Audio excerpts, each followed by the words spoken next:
Македонија напредува и е на 57-то место од 180 земји според индексот на слобода на медиумите на Репортери без граници за 2022 година, што е скок од 33 позиции во однос на лани, кога беше рангирана на 90-то место. Во извештајот се наведува: новинарите не работат во непријателска атмосфера, но распространети се дезинформации и недостигот на професионализам кои придонесуваат за опаѓање на довербата на општеството во медиумите, што ги изложува независните медиуми на закани и напади. Медиумите? Да. Зошто? Па они се наискрени.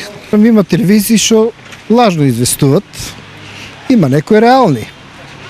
Секако кој партиски кои се определени. А медиумите не би требало да бидат партиски. Тоа е најлошо нешто. Секој си влече за неговата партија. Иако телевизијата е доминантен извор на информации, онлайн медиумите играат важна улога. Исто така постои голем јас помеѓу употребата и довербата.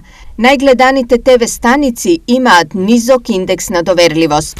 Стои во извештајот во однос на медиумскиот пејсаж. Освен проблематичната доверба, кај некои медиуми прашална е и уредувачката политика која се движи од едната до другата неголема партија. Двете најголеми партии на власти во опозиција создадоа паралелни медиумски системи врз кои го вршат своето политичко и економско влијание. Поларизацијата не е од сега, поларизацијата одамна.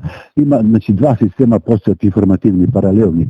Еден систем на опозиција и еден систем на власт. За земањето страна не е греф, меѓутоа греф е ако тоа се прави неетички и непрофесионално. А дека постојат два система, да ви потврдам, постојат два система.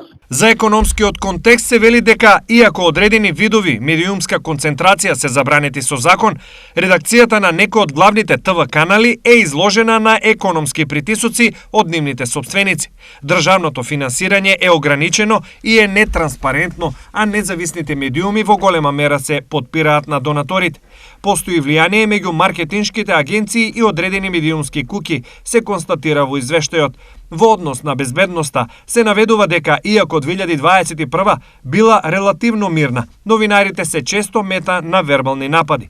Загрозувањето на безбедноста на медиумските работници е загрозување на медиумските слободи.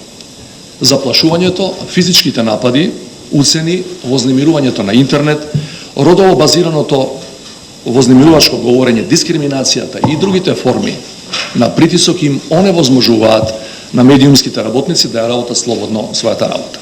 Во овој контекст ги поддржувам предлозите за измените на кривичниот законник, инициирани од страна на Сдруженијето на новинарите и новинарскиот синдикат, со кој се предлага нападите врз новинарите и медиумските работници да се третираат како кривични дела кои ќе се гонат по службена должност со предвидени повисоки казни за престапниците. Светскиот ден на слободата на медиумите се одбележува од 1993 година и секогаш на 3 мај.